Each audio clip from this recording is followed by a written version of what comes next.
Well, thank you to everybody who's come here. I appreciate it. You know, we need educated voters, and what better way than to listen to a debate. Just to tell you, some of you probably heard this, but I sure never thought I would be getting involved in politics.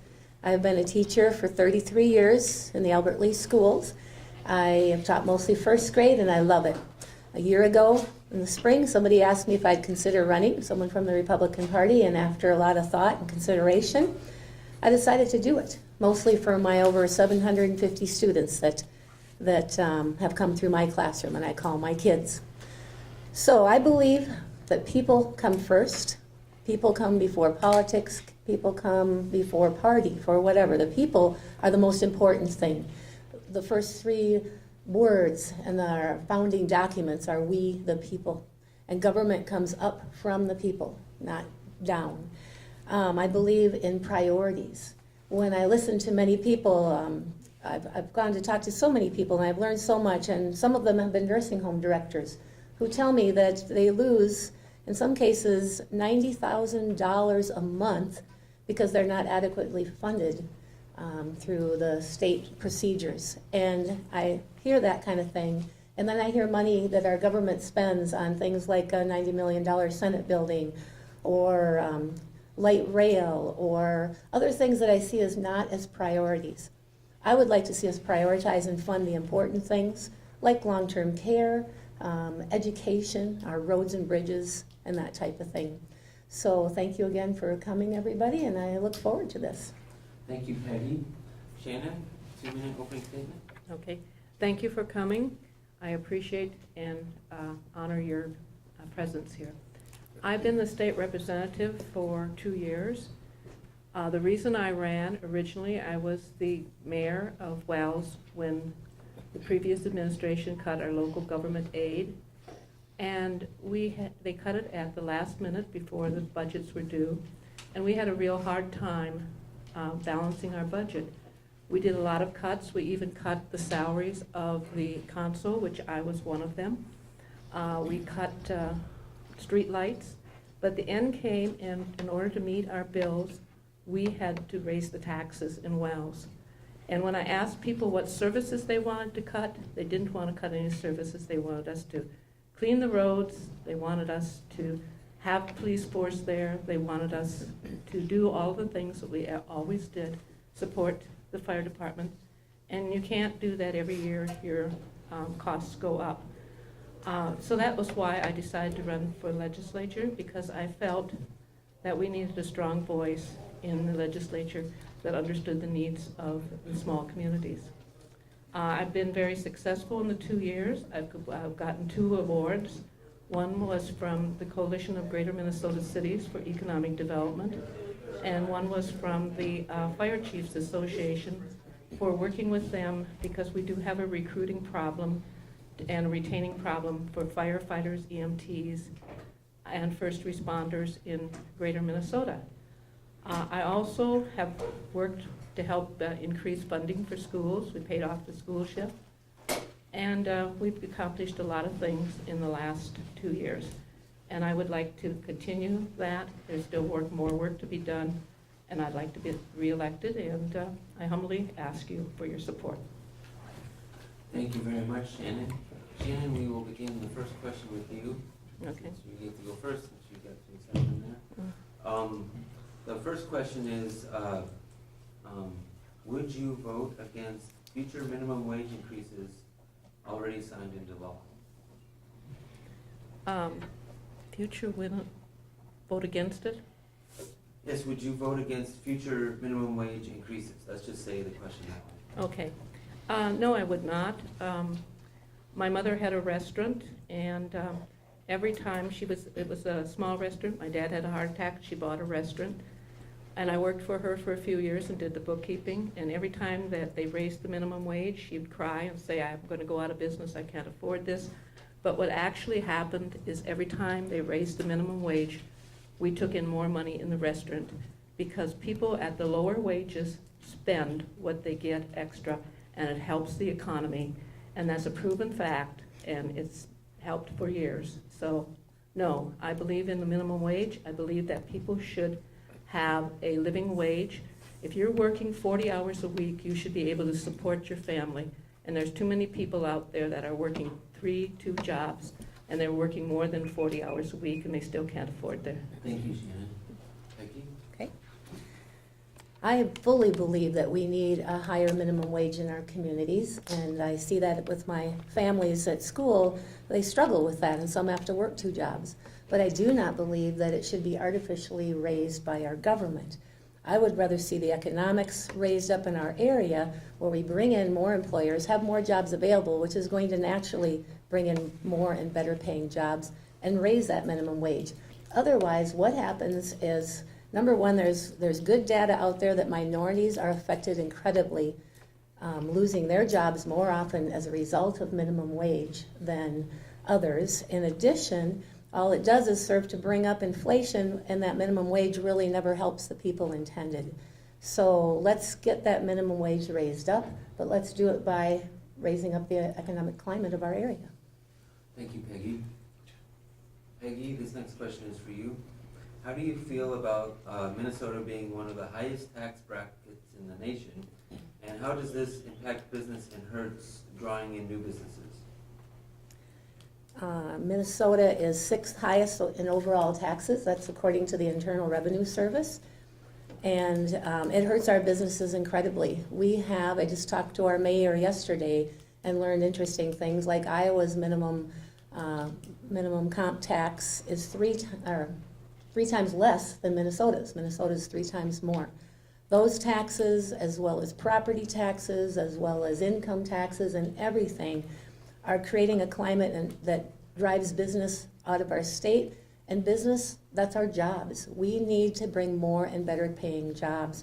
By the border, it's incredibly important to be competitive.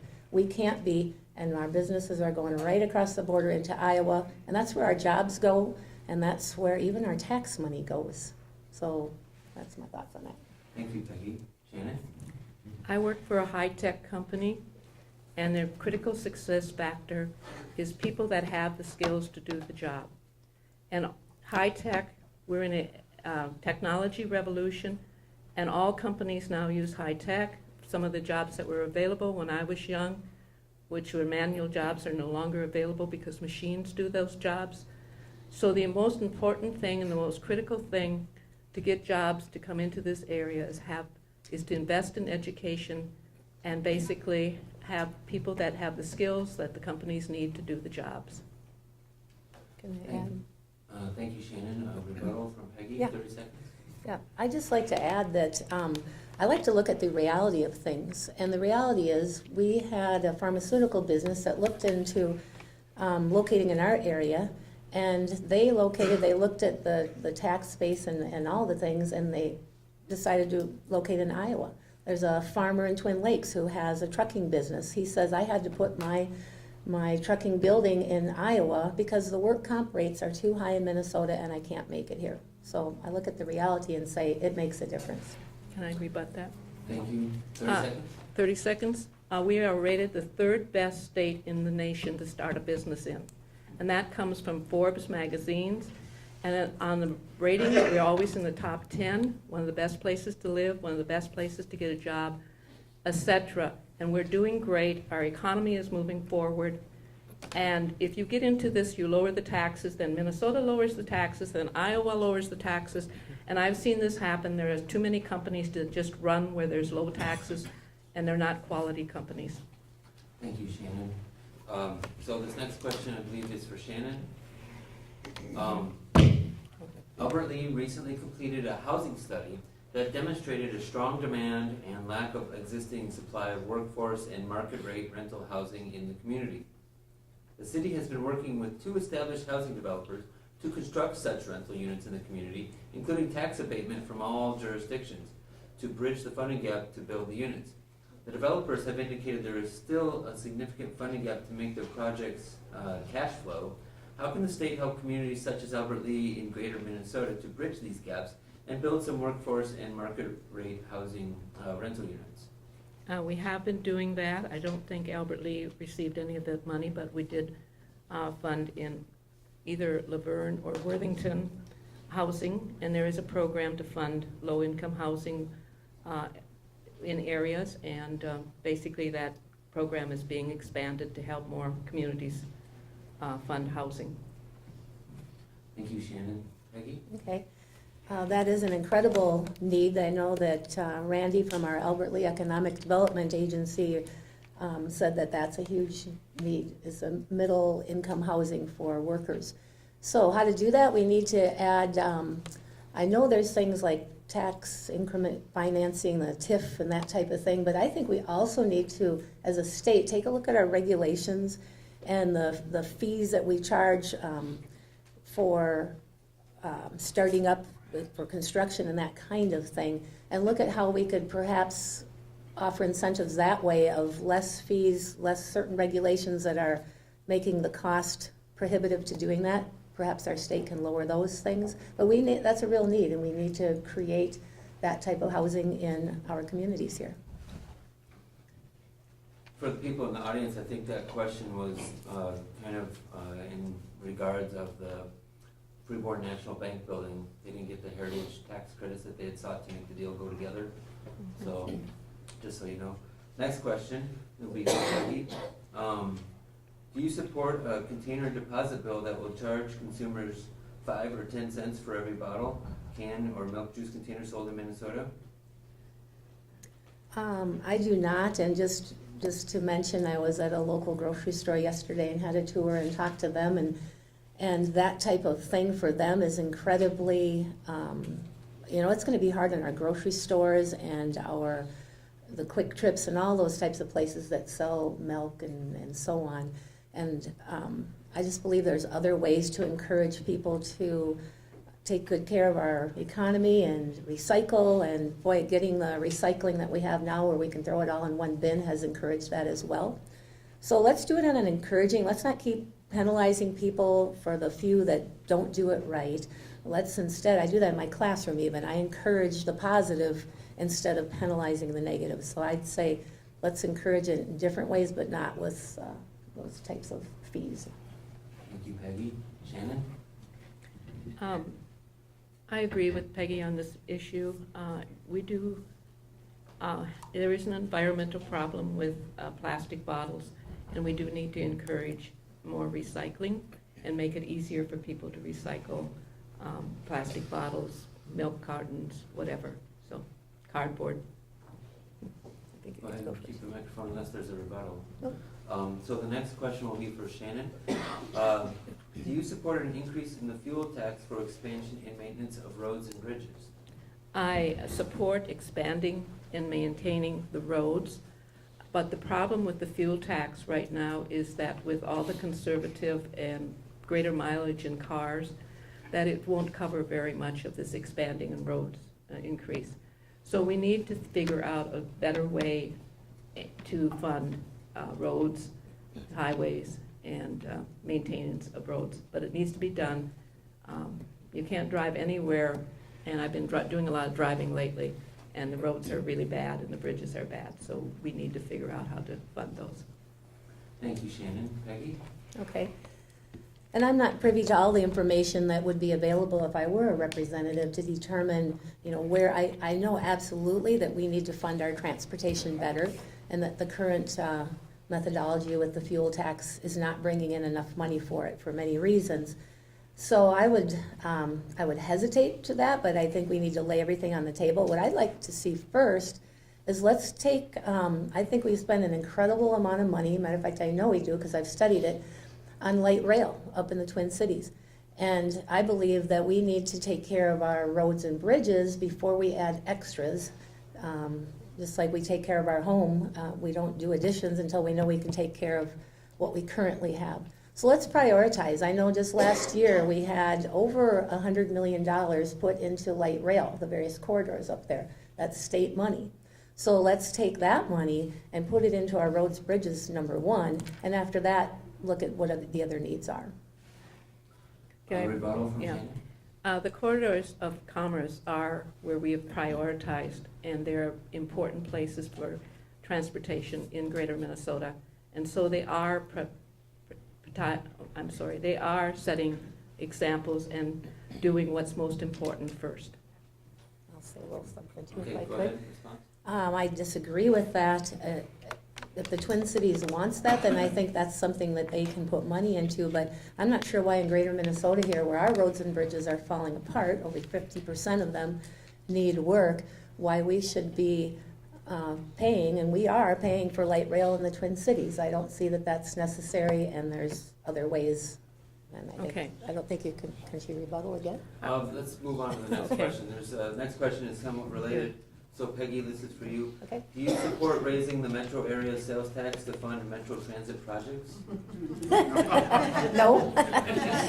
I would just say ditto to what I said before. I don't. I believe we need to move forward as a state, but it's like this. If I'm building my house and I want to add on a swimming pool and an addition, but I don't have enough money to take care of my roof every 20 years or whatever I need to do, and the siding and so on, I shouldn't be adding on. So I say, let's take care of what we currently have. It's incredibly important for greater Minnesota with the farming and the commerce that happens, much less the individuals.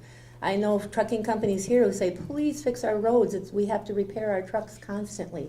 So we need to put money into our needs first, and I look at light rail as an additional want. Thank you, Peggy. Shannon? Okay, the metro area has increased their sales tax to pay for their transit. And most of the money for their transit comes from that sales tax. The corridors of commerce are a priority, and they spend an awful lot of a lot of money goes there, and it's divided pretty evenly between the metro area and greater Minnesota, what they spend for what.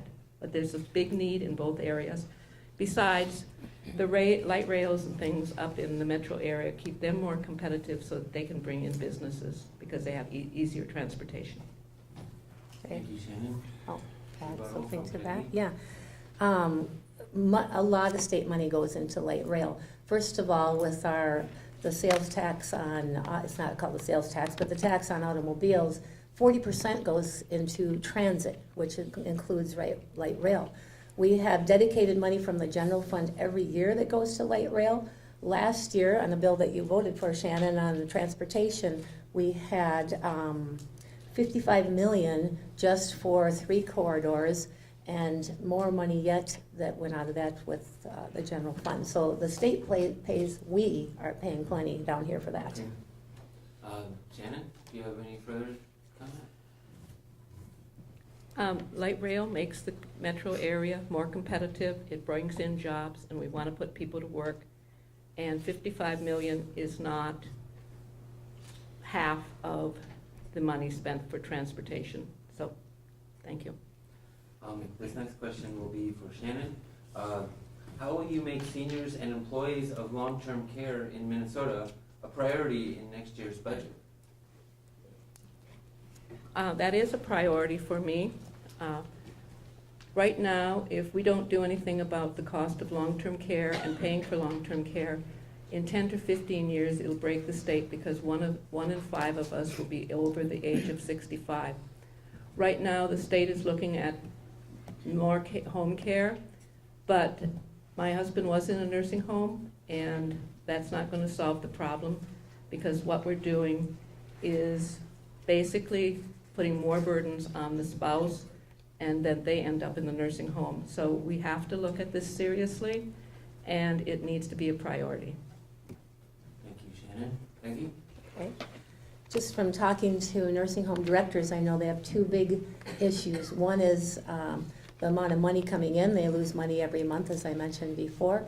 2 is they can't retain employees because they can't pay them enough due to the amount of money that they get in. We've got to deal with both. Right now, we've been putting Band-Aids on this. The 5% or whatever increase that was given in the last legislative vote it's just a penny in the bucket. We have to revamp. We have to look at priorities. I'd say we need to take care of long-term nursing and over $90 million Senate building, $51 million for a museum at the University of Minnesota that they didn't even want, $3.5 million for a snowmaking machine for Spirit Mountain in the snow capital of Minnesota. So I say let's quit these extra things and focus the money where it needs to be. long-term care is one of those. Thank you, Peggy. Can I say a few words? Response from Shannon? There's a lot of one-payer systems in the world. Germany has that, Hawaii has that, and Minnesota needs to set up a one-payer system for long-term care. And that will stop the problem because it will pay the nursing homes enough money. My husband was in the nursing home, and what the nursing homes are talking about is Medicare only pays so much and it doesn't pay all of the expense for one day. And other people who have people in the nursing home have the same amount of payment. I would not like to supplement a person that's on Thank you, nursing home Shannon. by paying with what I paid for my husband. Any response from Peggy? Well, I'll just add that when I hear one-payer system, I hear tax, tax, tax, raise our taxes. And when I look at anything that the government has kind of gotten its hands in, or fingers on, from Medicare to Social Security to whatever, those programs are in horrendous state. They're not doing well, and so we're going to add another one to not do well. I think we can fix that problem better ways in our state than going to a one-payer system. Thank you, Peggy. Peggy, this next question is for you, and I realize it's along the same subject, but I think it's something that people want to hear clear the air on. What are each of your thoughts on taxing people to fund long-term care? All right. I guess I kind of answered that one. I don't believe we need to do it through taxes. I believe we can do it through prioritizing our state spending. We raised our taxes $2.1 billion last year, and just a fraction of it, hardly anything, went into long-term care. Let's prioritize. So I'll take my extra time to say, with long-term care, that's a huge issue that's on my heart. I'm incredibly offended that our state doesn't do a better job at it.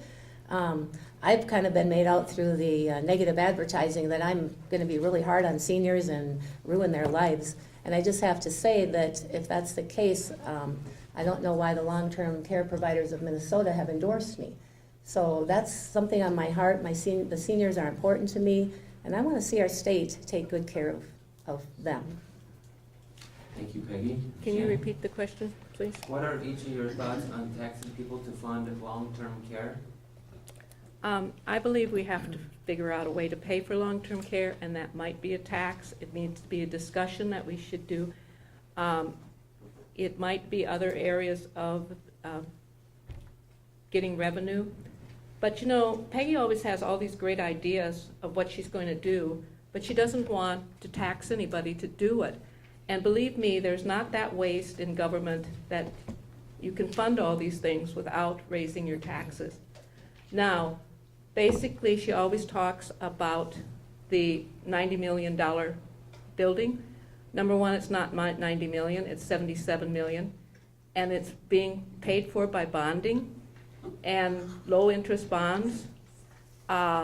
It's not one big chunk of money going out of. And where were we going to put the senators? There's no room for them in the Capitol building anymore because we remodeled that, and that was a bipartisan decision to remodel the Capitol. Thank you. Are we going to put them in a tent in the front yard of the Capitol? All right. First of all, that Senate building was not paid with bonding money. It was paid out of House File 677, which was our tax bill, the omnibus tax bill. That's coming out of our taxes. The reason they did that was because that was not a bipartisan vote to fund this building, and the Democrats wanted it. They knew that bonding takes 3/5 of a majority and they knew they didn't have that majority for it, so they stuck it in the tax bill so that they could do it by simple majority. So it was not bonding money, it's coming out of our taxes. Thank you, Peggy. Shannon, this next question is for you. Would you support limits on campaign spending for candidates? Yes, I would. Right now, a candidate can only spend, for this rate, can spend about $60,000. But what I would support strongly is all the third parties that have all this spending. This election right here, this campaign, is probably one of the most expensive campaigns in the state. Most of the money is not coming from Peggy or my fund. Most of the money is coming from third parties, and we have no say in what they say. And it's illegal for us to coordinate our campaign with them. And so I would say let's make the campaign, each person fund their own campaign, and no outside funding. Thank you, Shannon. Peggy? I say amen to that, Shannon. It's crazy, and we already do have limits. Both Shannon and I have agreed to that. It's $68,000, which is still a lot of money. I look at, there's one of the PACs from Minnesota, the something Alliance for Minnesota, has spent $47,000 on this area alone. You know, that's like the average income for our area for 1 year. That's an incredible travesty, if you ask me. So I would love to see something change where we could just advertise for ourselves, and then people can hear our message instead of throwing everything away too.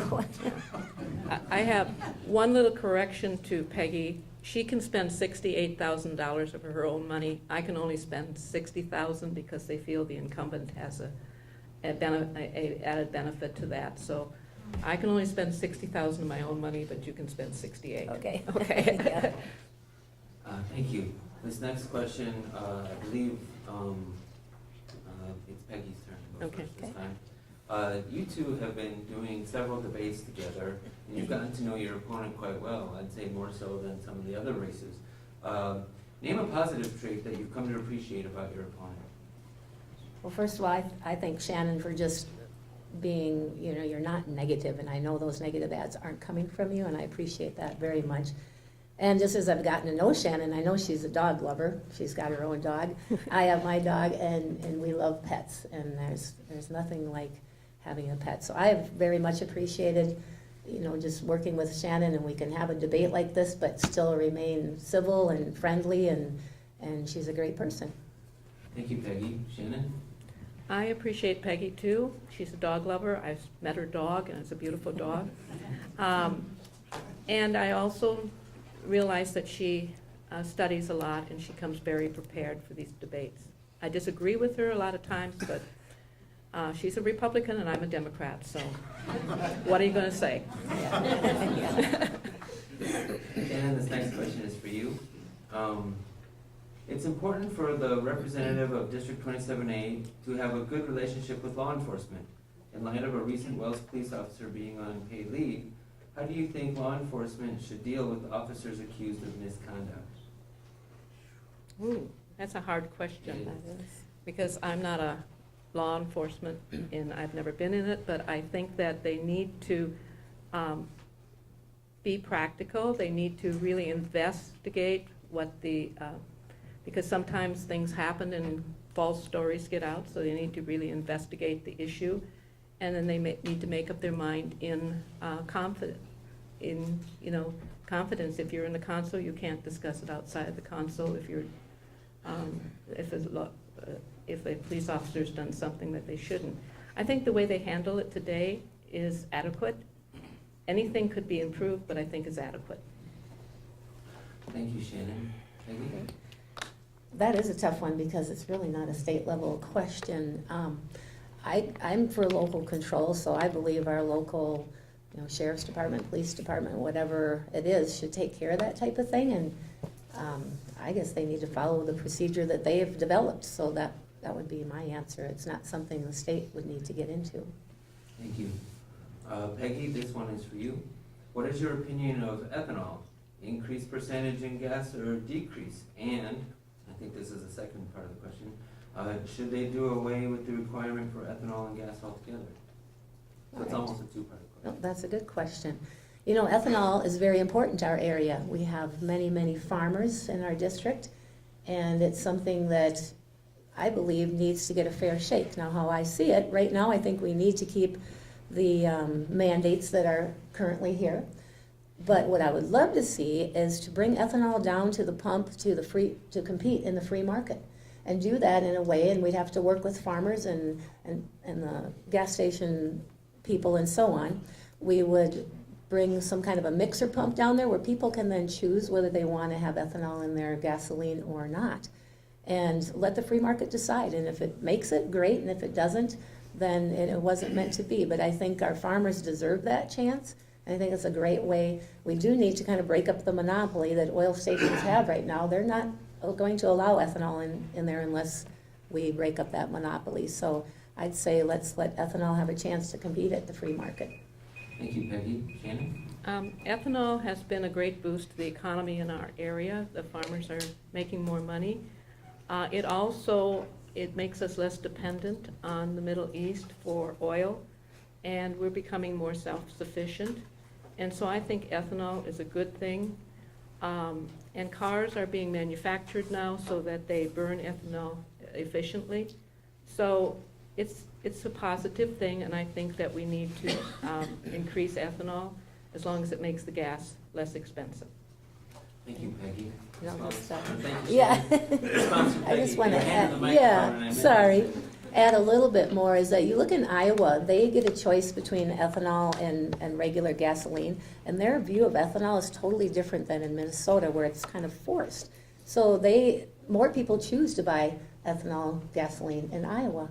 So let's bring that to Minnesota and get it down again to that free market where I'm thinking the farmers could make even more of it because people have a choice, and that's always the best thing when people have choice. Thank you, Peggy. Is there any further comment? Okay, so I believe then it is Shannon's turn to go first. Okay, thank you. If you had to pick your top 2 priorities in the House, what would they be? I think my 2 top priorities are, one is I passed a law this last year to give firefighters, EMTs, and first responders a trial for them, $500, to see if it helps retain and recruit these volunteers. Because there's a great shortage of volunteers in greater Minnesota, and if we don't figure out how to get more people to volunteer, these small towns cannot afford to hire professionals like the firefighters that are mostly volunteers, and it would increase our property taxes tremendously. I think that's number 1 priority. Excuse me. Number 2 priority is doing something about the cost of long-term care, and I think that's a multi-solution. We have to work with the nursing homes. We also have to work with the legislature on how we're going to fund long-term care. Thank you, Shannon. Peggy? Okay. Well, my first priority would be priorities. I really think we need to start prioritizing, as I mentioned before. We always look at it as state money, or even federally as federal money. It's our money. We, the taxpayers. So I want to take good care of that money, and I want to see it prioritized to spending it on our needs and not our wants. And that would be my number 1 thing, is to help prioritize. Number 2, the thing I hear most when I talk to people are jobs. We need more and better paying jobs. So one of my priorities will be to help bring the the economics of our area up through various strategies, as well as looking into education and housing, because all 3 of those feed into the economics of bringing more employers here, so we have better paying jobs for people, and brings people back here too. We need more of a tax base. So economics and priorities would be mine. Thank you, Peggy. Peggy, this next question is for you. Do you support the bill passed last session to tax online purchases? You know, I'm not for more taxes, but I do believe that was fair to do that, because our local businesses, when they're selling things such as, a book or other items, and I can go and buy that on Amazon without taxes, and our local businesses have to pay taxes, then I'd say that is a fair tax. What bothered me about that tax is people weren't really told when we're saying we're raising the taxes on only the top 2% of the rich people. That tax is not on the top 2% rich people. That's on all of us, as well as other sales tax. So what bothered me about that tax was that people weren't really clued into, yes, my money was going into that, and that's what helped raise that $2.1 billion of extra taxes. So I think we need to be fair to our local businesses, and that was fair. Thank you, Peggy. Shannon? Yes, I support it because it makes Main Street, Minnesota, more competitive, and we need to keep our main streets active, and we need to keep them. And we're having a hard time now, people staying in business, and a lot of the smaller towns are closing businesses on Main Street. So let's help them stay in business. Shannon, this next question is for you. Do you support the governor's action to unionize child care workers in Minnesota? What the bill was that they tried to pass last year was not to unionize child workers. It was just to ask the child workers if they wanted to be unionized, and I supported that bill. As far as unionizing the child care workers, I guess that's up to them. If they want to be unionized, then I support it. If they don't, then I won't support it. Thank you, Shannon. Peggy? Okay. I don't believe the state belongs telling people if they need to vote for a union or not. I believe that should be a choice of the people. And I did hear a speaker that was interesting enough, a child care worker, that the tactics that the union used to get them to sign their little form saying they would want this vote were not very nice tactics and were not very clear on that. So I believe that that was kind of a payback that the governor did for unions, and I just think the people get the choice. It comes down to local control, and those child care workers, if they want that, then it should come from the people up, not from the state down. Thank you, Peggy. Peggy, this next question is for you. And I can't quite read. Correct me if the question's wrong, please. Do you support the reformatting of the funding formula for schools that was passed, equalizing funding across Minnesota school districts? I don't know if it equalized funding across school districts, but I believe that the funding formula was tinkered with. So you want to read that again? Yeah. Do you support the reformatting of the funding formula for schools that was passed? And then this says, parentheses, equalizing funding across Minnesota school districts. I think the issue is we need to equalize funding across Minnesota school districts, not that anything was accomplished in the last session regarding it. So maybe you could speak about, could you speak about the need to equalize education in Minnesota? Yeah, I think there's a great difference still between the metro area and greater Minnesota, and that needs to be equalized because our students deserve just the same as metro students. The weighting for the formula, I'm not sure if I was getting that or not, where they raised kindergarten up to 1.0 weighting, where it was at a 0.6. That part I didn't quite agree with because when they raised the kindergarten level, this might, people don't understand school funding, it's gonna be hard to understand this, but they lowered the other grade levels funding. So that part I just didn't think was right, because what happens now if the per pupil rate goes down, which it could if the economy goes down, who knows what, then our schools are gonna be in big trouble. And I've spoken to district finance directors and superintendents, and they all echo this concern. So I think we need to take a look at that. Thank you, Peggy. What they did is they simplified the rates. They have many less rates, full-time equivalents.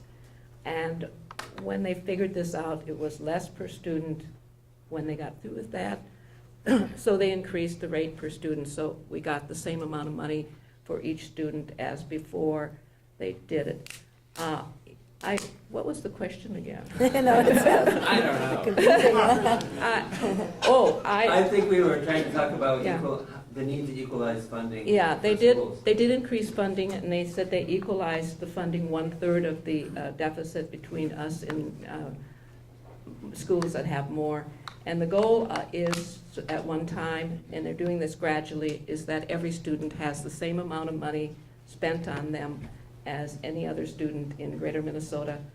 And by that, they're hopefully going to equalize the education between schools so that everybody has an opportunity for a good education. Can I add to that? Well, I think the next question is going to be about education. Okay. Is it It's separate about or is this on the funding, equalizing? funding maybe? Okay, go ahead. So with funding, we have a huge number of unfunded mandates on our school districts that cost them millions of dollars a year. Testing is unfunded, the new bullying bill is unfunded. And if those are things we need to take a look at and bring more money to our schools by we shouldn't be requiring things unless we fund them, and that would bring more money to our schools as well. Thank you. So this next question, I believe you went first that time, so it will be Shannon's turn. And this next question is, what do you see changing at the state legislature in the field of education over the next 4 years? Oh, there's going to be a lot of changes. One thing we did this year is we froze college and university tuitions. We're looking at helping the students refinance their bills if they owe, a lot of money for college. And in addition to that, we're looking at forgiving some of their college loans if they take vital jobs in the greater Minnesota. As far as the funding is going, we're working towards increasing the funding in greater Minnesota so that we have the same funding as per student as the students in the metro area. So there's a lot of things going on. As far as unfunded mandates, I have to remind people that No Child Left Behind, which started all of this testing, was a Republican program that was brought into the United States by George W. Bush. Thank you, Shannon. Peggy? Okay. Boy, I need a lot more than a minute to talk about education. That is a passion of mine. I look at our goal is to raise children, and part of that is we want to look at their test scores. What we're doing right now with adding all this testing and paperwork on teachers where we actually have less time to teach is not going to raise test scores. We need to get to the foundational issue.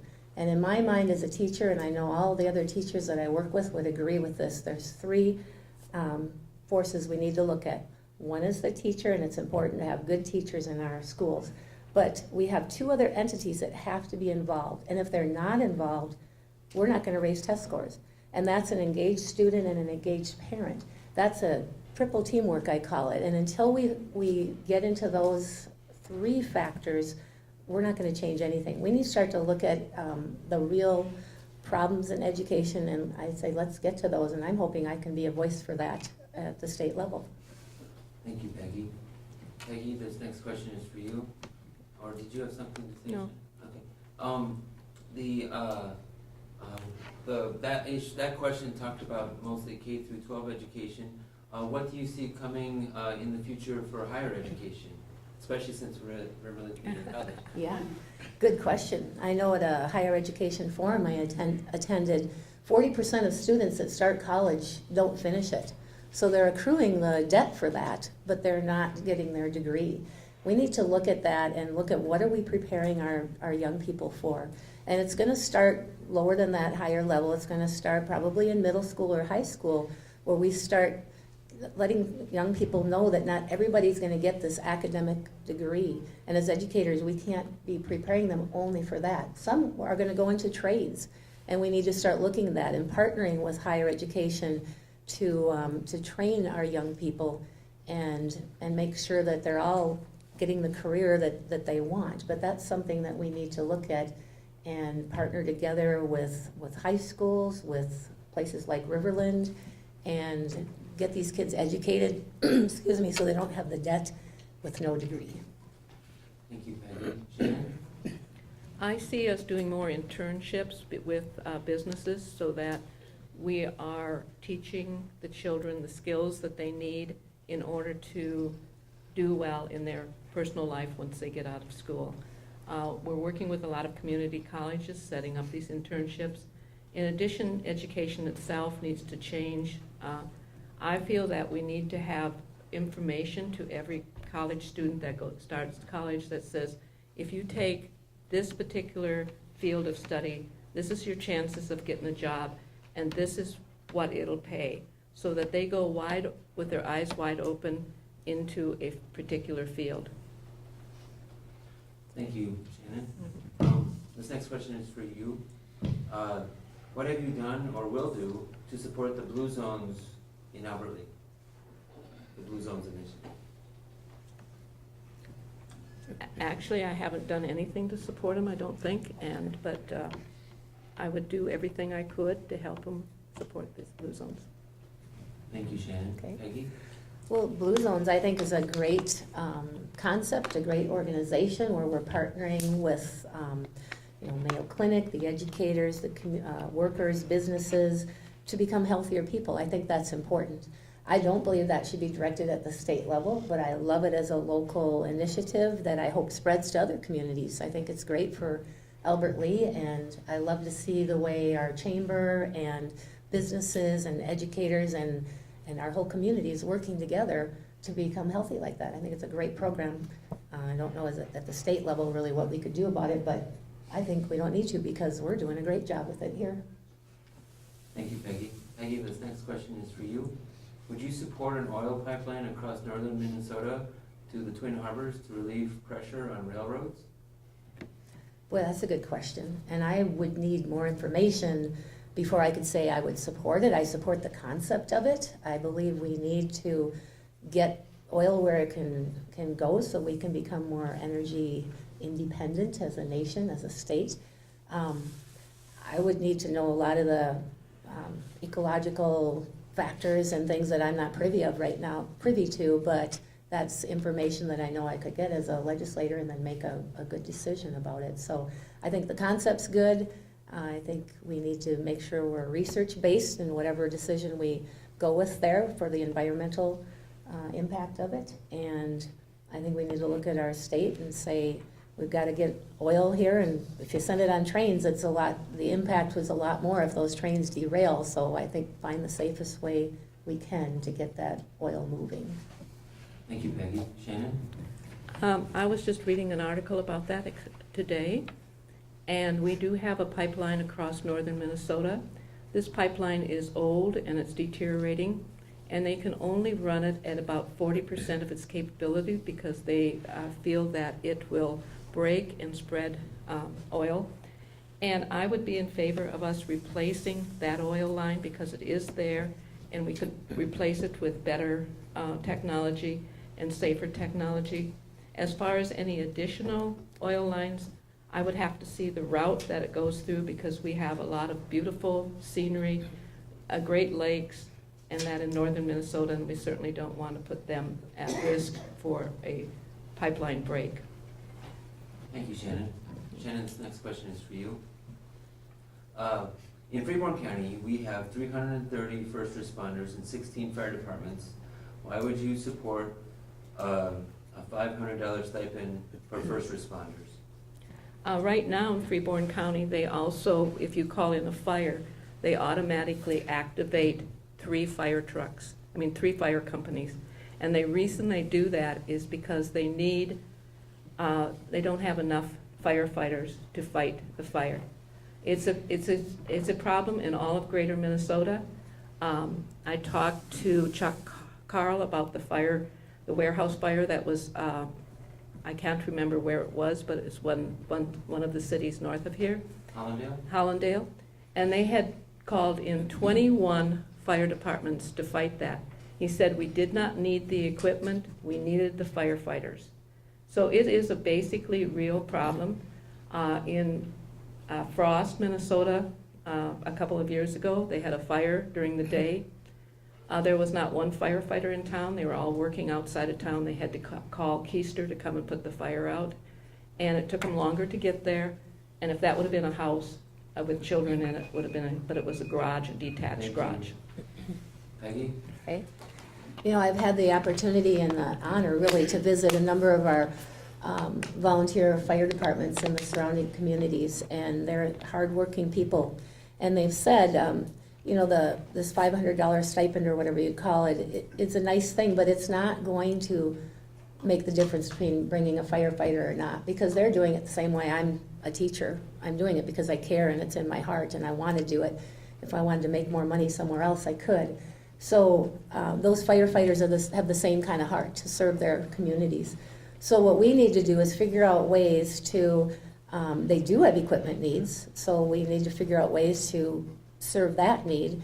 And also, let's again bring up the economic area, bring more jobs to our area, get the education going so that we have more people here, because more people means more volunteer firefighters. Thank you, Shannon. Sorry. Thank you, Peggy. That's okay. I have had a get up early in the morning. No excuses. No. I'm the one with the gray hair. Yeah. I'm working on it. Sorry about that. Peggy, this next question is for you. Do you support the Women's Economic Security Act that was passed in the 2014 legislative session? Well, I'm a woman and I want things to be fair for women and equal.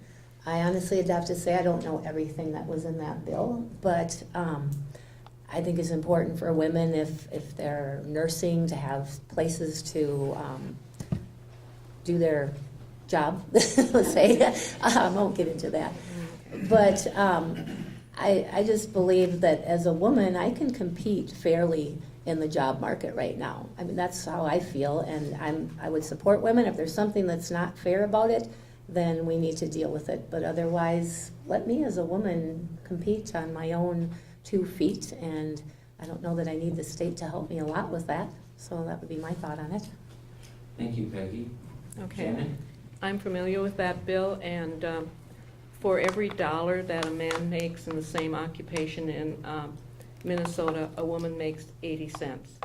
That's not fair, and a lot of times women are the primary wage earners in their families. So when women do well, the family does well. And again, also there is more area for them to do pumping if they're breastfeeding their babies. It's protecting them that. It's giving them a longer time off if they have a child. There's a lot of good things in that bill that need to be supported. Thank you, Thank you, sir. Shannon. Okay. Shannon, this next question is for you. What is the annual compensation for a representative, and do you need a $66 per diem? So, And correct the question if it's incorrect. okay. What is the annual compensation for a representative, and do you need a $66 per diem? The annual salary for a representative is $31,000, and that hasn't been increased since 1985, I believe. Our per diem is for living expenses when we're in session only. And when we're not in session, we don't get any expenses. And there's a lot of things that we do when we're not in session, like come to Albert Lea for meetings that are for the state and things like that. And we don't get any compensation for that. So yes, I support the per diem that we're getting. Thank you, Shannon. Peggy? All right. Well, I just have to say I have an incredible respect, a newfound respect for people who run for office and for candidates, and also people who are in office like Shannon. I can see, I already know the incredible amount of time and money I'm spending on my own, and I'm sure as a representative that's the same. So our representatives need to be funded correctly, and I believe that per diem would be important because you do have to get a place when we're that far away. We can't be commuting 2 hours every day. We wouldn't get any sleep, and then we wouldn't be able to think about those bills that we need to handle. So anyway, it's important, and I agree. Thank you, Peggy. I know we talked about long-term care earlier. I think this question is a follow-up and maybe a more specific aspect of it and the whole follow-ups. Would you be in favor of allocating more funds into the home care budget for increased pay to personal care assistants? Say that one more time, if you would. Would you be in favor of allocating more funds into the home care budget for allowing increased pay to personal care assistants? I don't know that the state needs to micromanage our long-term care facilities. We all know that there's a big problem with funding, and that needs to be addressed. I personally believe that we should probably get out of directing where that money should go and let the local people that know the local needs put the money where it should be. They're going to take good care and pay their people. They need to keep good workers at those facilities. Right now, I believe the difference in the nurses' pay from say Good Sam to the hospital is like $36,000 a year. They can't keep their employees. They need to be able to pay them more. So we don't need to be directing that. We just need to figure out a long-term good solution to fund our nursing homes and other long-term care facilities. Thank you, Peggy. Shannon? Home care attendants take care of a person that's disabled or needs care in their home. And before my husband went into the nursing home, he did have home care people stopping by twice a day to help him. And it helps the community spouse because you can't do everything for them that you need to do. So I do think that, and they haven't had a raise. We voted for a 5% raise this year, which isn't very much because they haven't had a raise for like 6 or 7 years. And we're losing a lot of them because they can work somewhere else. They can work at the Dollar General and get more money than they do coming in and taking care of somebody. So they're very dedicated people. There are a certain type of people that do that work. And I believe we need to honor them with a living wage. I'll just add Response something. from Peggy? Not so much a response as I maybe misheard that question. It's about home care attendants. I believe we need to find ways for those, our elders, I love it the way Good Samaritan Center calls them our elders. We need to find ways for our elders who want to stay in their home longer to be able to do that. So home care attendants are important, and if the state is dictating that pay, then that's another solution that we need to find to be able to pay those people better so that our elders can stay in their home longer if they'd like to. Thank you, Peggy. So I believe this next question Can will I be for say- Shannon. just say Shannon one? has a Sure. follow-up comment? One of the things that a lot of times home care, most of the home care patients are covered by Medicaid, and that is dictated by the federal government, what they pay for that care. Thank you very much, Shannon. This Mhm. next question is for you. What steps would you favor taking to improve the job climate in Minnesota? The first is we need to do some workforce training so that the people that need jobs have the skills that they need to get the jobs.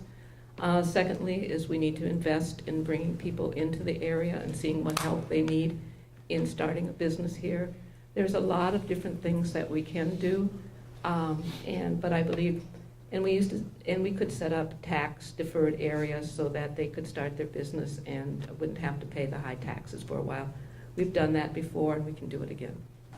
Thank you, Shannon. Okay. Peggy? Could you repeat that again, Tim? What steps would you take to improve the job climate in Minnesota? All right.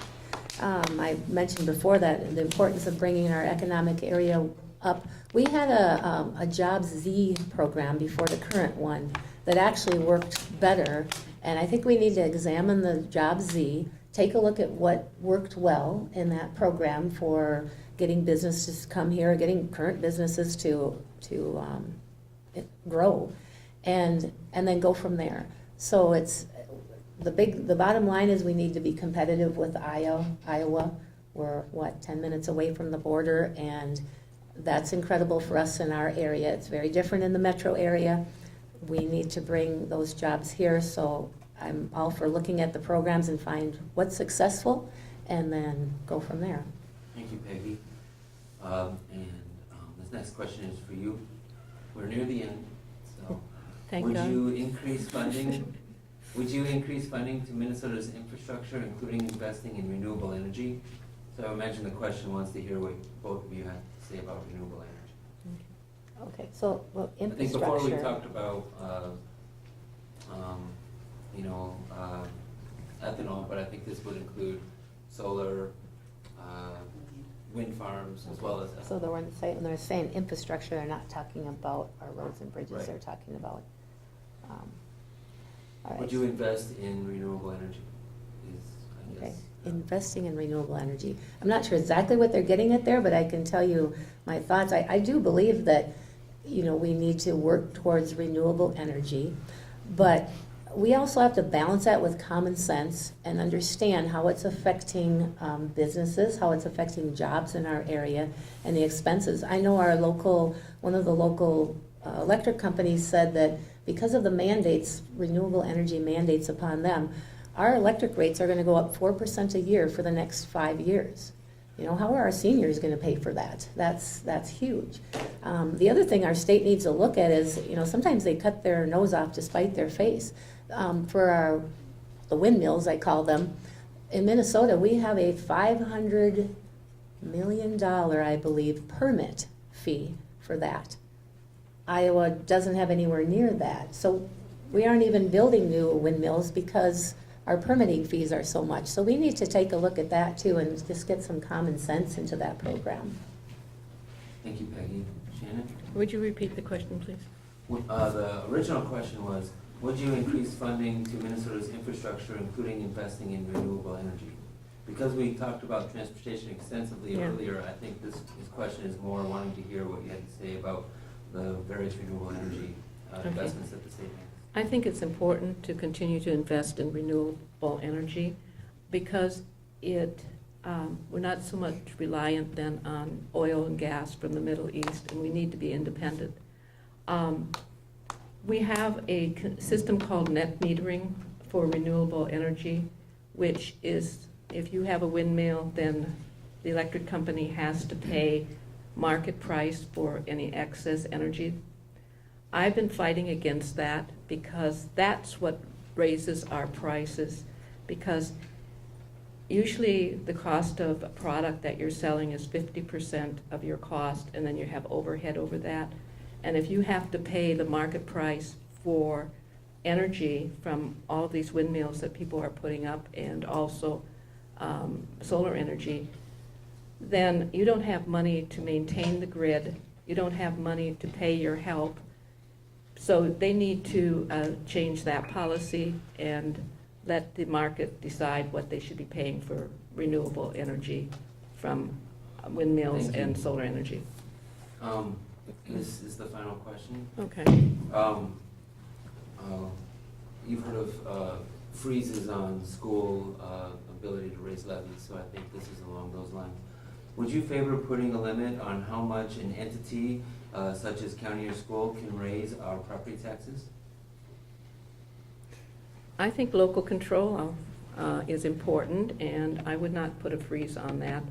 What I would suggest is that the state government increase our local government aid so that local economies don't have to raise their taxes to pay their bills.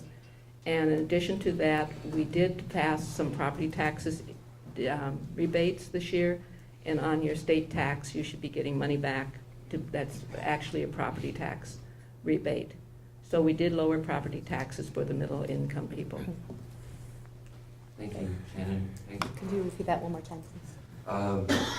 Would you favor putting a limit on how much an entity, such as a county or school, can raise our property taxes? Okay. I believe in local control, so I think our local elected officials should decide that with community members, just making sure that they are elected officials that are deciding that. So that way communities and we the people can have a voice in that. So I don't believe that a cap should necessarily be put on at the state level. I also believe, again, with schools, we need to look at their funding. They need to be funded well. We need to, I'll say it again, get rid of the unfunded mandates so that more money can go where it's needed. I also am in favor of letting schools decide how to use their money instead of telling them which fund they have to put their money in. And the new property tax refund, unfortunately, most of that went to the metro area. 83% of the new homestead tax refunds went to people with incomes of $80,000 or more a year. That's not really going to our area. It went up pretty much to the metro area. Thank you, Peggy. This concludes the question and answer portion of our debate, and now we will move on to the closing statements. Shannon, you begin the closing statement. It's a 1-minute closing statement. Go ahead. Okay, 1-minute closing statement. I've enjoyed being your state representative, and I would like to get re-elected. I think I've done a good job. I brought in money for the cleaning of Fountain Lake. I brought in money for a dam to keep invasive species out of our lakes. In fact, I brought in $10 million worth of income to this particular, to Freeborn County, and that's going to raise our economy and start jobs. And so I need to do more, and I think we got a good start, and I would appreciate your vote. Thank you, Shannon. Peggy? Okay. Well, I think our voters have a big choice before them. Are we going to keep taxing and spending more and more money? $2.1 billion this last year. What's it going to be next year? I'd rather see our hardworking Minnesotans keep more of their money so they can choose where to put it. I'd rather see us prioritize our money at the state level and fund the important things and let the people decide on those extras instead of the state. So I guess I would there's 30 seconds left. I would like to just say I looked at the campaign board reporting recently on just the funding of our campaigns, and it kind of surprised me, Shannon, when I saw that 73% of the individuals that are funding your race are from outside of our district. And I know 89% of the people that are funding my race are inside of our district, and it kind of makes me wonder who's pushing this race a little bit. So I want the people to have the choice, and Thank thank you. you. I would like to thank everyone here for showing up tonight, and I also ask that the audience give the candidates a round of applause.